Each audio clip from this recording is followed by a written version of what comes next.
By the way, I'm recording this video on my best friend's birthday. So happy birthday, Gabby. Keep having birthdays. I love you, girl. I like coffee with my coffee. I'm a no bullshit kind of girl. No room for creamer or that vanilla stuff either. I need something real to feel. Hi, welcome back to my room and my channel. My name is Isabel, and I'm gonna bring you a difficult read today. The Bluest Eye by Toni Morrison. And I don't mean difficult in the sense of, oh, I don't understand what's going on, or I don't understand the words, or it could be because she's very wordy sometimes. But no, this is a typical type of book that It's more like, oh, I don't want to keep reading anymore. I don't want to read the ending because I have a lump on my throat. kind of difficult. The Bluest Eye by Toni Morrison is her debut novel from 1970, and it is set in the 1940s. It is inspired by a conversation that Toni Morrison had when she was a child with another girl. And this other girl was saying that she wanted blue eyes. And Toni Morrison was confronted by this idea because she was a kid and she didn't know why would a black girl want blue eyes, because she would look like a freak. And then she understood that the idea of beauty and how it's so entangled with whiteness attacks the youngest and weakest of them all. And little girls are always the victim of this type of manipulation and feelings of inferiority since they're very young. So how do I, Isabel, land on this novel? You might wonder, because, well, I don't know, I like hearing about those stories too. Reading and the journey of how you landed there is always interesting. Very hot. So, for the first 18 years of my life, I didn't know who Toni Morrison was. Never heard of her before. And then when I went to college, I started hearing about her. I read a short story, some things here and there, maybe an essay and everything. But it wasn't until maybe my third year of college when I was confronted with a mercy for a class. And I had to read this, and you can see with all my annotations and things inside, I ate this whole thing up. I love this book. It was very difficult for me to read because I wasn't exposed to some of the themes that it was discussing, the way it was written, the prose is beautiful, but it was challenging. So then I had to kind of like go on my way. I have been very grateful that every Toni Morrison book I read it with a class, so that helps me. I also read Paradise for a class, and now I'm taking a Toni Morrison seminar for my master's. And we're starting with The Bluest Eye, then we're gonna read Sula, and then The Song of Solomon. So if you want videos about them, of course, you can always send me a comment. I'll do it if you want. But I arrived at The Bluest Eye with no idea what it is about, and in a time crunch because I need to read it before my first class ever. You can see I loved it as well, but it is a difficult book to read, and I'm not gonna come and tell you that you're gonna love it and enjoy it. You're gonna love it and suffer it. And those are the kind of reads that really enriches our lives as readers and just as people in general. So what's the premise, right? Because I kind of like babble about it, but you still don't know what it is about. Well, this novel is told from different perspectives, but mostly from Claudia, a little girl. This girl often sympathizes with our main character, but she also criticizes her ways. And you will want to shake her and say, defend yourselves, scream, say something, don't allow any of this. But then we see that people respond differently to trauma, and people that have endured so much in such a little amount of years, or doesn't even matter in that much, people sometimes just close and accept. That's the weirdest and hardest part to accept, that a lot of victims really accept that they are meant to live this way. And Claudia, as a kid that is barely experimenting the world that Pecola is living in, really criticizes at the beginning and ends up just like her and the people around her. So I already told you the name of our main character. Sorry about that. Pecola Breedlove. Pecola is a deeply sad girl that just wants to disappear. No one takes care of her. And when the only times that people notice her is to do something horrible to her. It's just like that's why she wants to disappear, because it is better to be invisible than to be the target of someone's rage. Her father is an alcoholic. He's dangerous. He is abusive. Her brother is never there. He's absent the whole novel. And her mother is too into her way of seeing her life as a martyr that doesn't have any love or attention for Pecola whatsoever.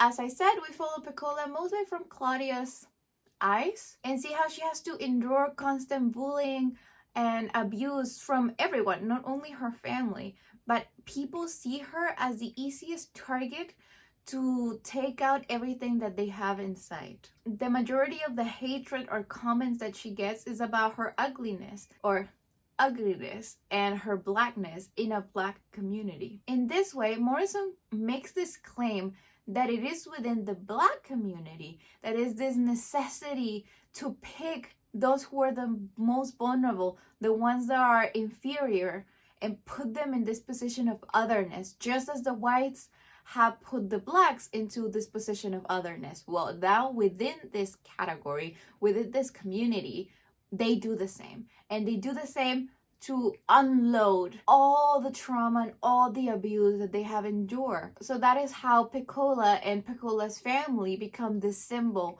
of this otherness. And just Pecola is always the victim of internalized racism and shame. And I think this is very important to understand the novel. The mere beginning kind of like lures you in as someone is going to share you the secret. And now it is going to be your secret too. And now that you're a participant, that you are part of, now you have to do something. Because if you don't, you're not better than any of the characters in this novel. And they all really suck. It is just shameful and horrible.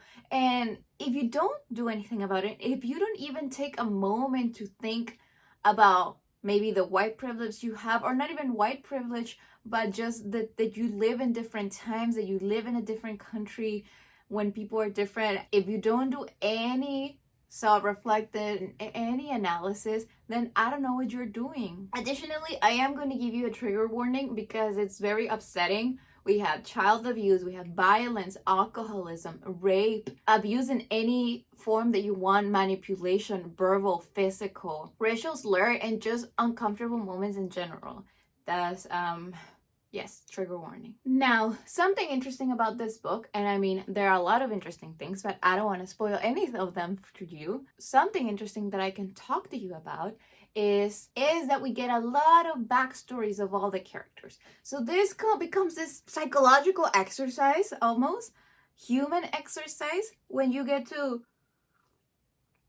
see that all these horrible people had horrible lives, and that really abusers become abusers mostly because they were victims before and they had no healthy way of treating that abuse and trauma, and no one even believes that they are able to feel pain, because Black people have to live with the assumption that they don't feel pain like whites do, that they don't experience trauma like whites do, which is totally bullshit. But they had to live like that. They had no other way than to just suck it and live up. So in this way, we get a lot of backstories of how Pecola's parents became shitty people. This extensive account of how are they who they are, how life molded them in this way, and how each person deals with trauma differently. Morrison purposely makes us aware of this to make us empathetic to horrible people, and then you don't want to be empathetic to horrible people. I talked about this also in my video about You, the novel, not you as a person, obviously. But it makes us empathetic with people that commit crimes and heinous acts on others, because it is important to see that it's not black and white. People are morally gray more often than not, and it comes from a point of trauma. All of characters are flawed.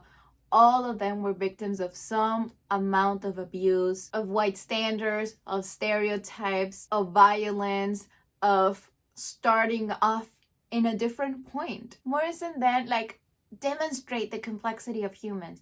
So important in every of her novels, but in this one in particular, I think that the way she shows us how people come to be is really interesting, and it really makes you question everything, especially in the trigger warning I gave you of rape. She goes even beyond the backstories, and she positioned us in the mind and the perspective of the rapist, and this have led a lot of people to sympathize with him to an extent that they absolve him of the rape. In this part though is where I have to say that I do not agree to those literary critics, those scholars that absolve this character for the rape. It is not like that.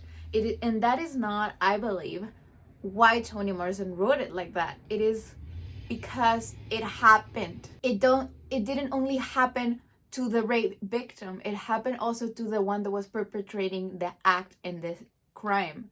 And this is why she wants us to see both parts, because when do we get that opportunity? When do we see that? When do we get to have conversations about intergenerational abuse and intergenerational trauma and how it passes on and on and on and kind of builds up within you? And that's what we need to get. We need to understand to be sympathetical. We need to understand that and be sympathetical that characters, people in general, are raised within those systems of intergenerational trauma. And that is something that we need to address, and it is something that we need to fix and do better for them. But that doesn't mean that we don't see where they end up and the crimes that they committed to innocent victims. So yeah, I don't agree that we extend that sympathy so much that we forget that there is a victim there. That is a victim that also needs our sympathy. Don't turn it around just because we are giving sympathy. We can give sympathy to both because both of them in a way are victims, but not just to one. Ultimately, one of the themes that really resonated more with me was the intersection, the relation, however you want to call it, between beauty and whiteness. And you're gonna tell me, we live in 2021 in a world where everyone is beautiful, where all the colors are beautiful, where everyone is accepted, whatever you want to say. But that is very recent. That is very recent. When the Bluest Eye is written, that is definitely not the case. There was this initiative of Black is Beautiful starting to arise in the 1960s, 70s. When I was little, when I was growing up in the late 90s and the early 2000s, I knew that I was less beautiful because of the color of my skin. And I'm not going to say that someone had to tell me that someone explicitly told me that my brown skin wasn't beautiful. I just saw it everywhere. I saw that the boys had crushes on the white girls. I saw the national television, national products. We had white people as front and center, as protagonists and good and deserving of love and everything amazing. And in those productions, the only people that looked like me were the servants. And or often the people that have brown skin were mean and ugly and villains and had a bad ending. I saw that I never owned a doll that looked like me. They all were blonde with blue eyes, very beautiful indeed. You cannot be surprised that little girls since early age see themselves as less than because they're not white. When I noticed that this is what the book was about, I was almost scared of reading it, because I didn't want to be triggered about that, because it took me a long ass time to go get over that, to unlearn those things that unconsciously I absorbed. No one had to tell me I was less beautiful because I wasn't blonde and tall and with blue eyes and skinny. I just knew it. I just assumed it, and I assumed it as my human condition. I was born like that. I was never going to change it, so why try? Why expect someone to find you beautiful when you know that that's not the case? You know, it's like, it's really difficult. It's really difficult. And it is more difficult. I don't want to say that it's more difficult for me because I'm Mexican than for other people, but hear me out. Mexicans come in all shapes and colors. So you feel really shitty that you didn't come out in the more fortunate way. You didn't come out whiter. So you're like, why? Why do I have to be in this room that is so diverse of people who have the same nationality than me, that were the same as me, but they're better than? I'm not going to blame like the other kids. I'm not gonna blame myself. I'm sick and tired of blaming myself of why that I think in this way. It happens to almost all of us, and almost none of us talk about it. This is why I'm also recommending the Bluest in particular to you, because no one talked about it. That's one of the funny things when you grow up. You notice that those things that pained you, that made you lose so much energy, so much time wanting to be white, you don't notice that a lot of people go through that as well. And while reading this, it pained me to see how early it happens, how early you already lost faith in yourself and in your own beauty. And I'm happy that 2021 is a year when we preach self-acceptance and love, and that we all are beautiful. So maybe little girls won't grow up like this anymore, but let's not forget about all of us who did, you know? Just putting it out there. And I'm gonna stop talking about that because I might cry. Again, I'm ardently recommending this book to you. Read it, please. It's very short, by the way. It's like 206 pages. Easy to read, short, it'll change your life. And if that's not enough for you, you need another reason to read it. Well, you know that I have this weird tradition of recommending banned books to you. Well, this is a banned book as well. Let me double check that, but yes. According to Wikipedia, you can look more into that. Wikipedia says that The Bluest Eye, this masterpiece, is the 10th most banned book, hear this, from 2010 to 2019. It's not like, oh yeah, they banned it in the 70s when people didn't know better. This was banned very recently, top 10 in the list of banned books for reading list in school. That is just honestly shameful. Shameful. If you want another proof of how white America is of sweeping under the rug stories about internalized racism and the results of what this brings, The Bluest Eye. Banned book. Go read it, be a rebel, and recommend it to a friend. Pass it on. So yeah, that is all from me. Thank you all for watching this video. Leave me a comment down below if you, I don't know, want to hear about all of these books by Toni Morrison in this channel. If you have read it, if not, leave a comment about whatever you want. Maybe related to books, and especially do not leave me a comment talking about my body or my breast because I don't vibe well with sexual harassment. Thank you. Subscribe to this channel also if you want to be the first one to watch amazing book recs like this one.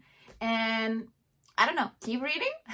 And when you're not, follow me on all my social media linked down below, especially in Instagram. Love ya. Bye. And happy birthday to Gabby again.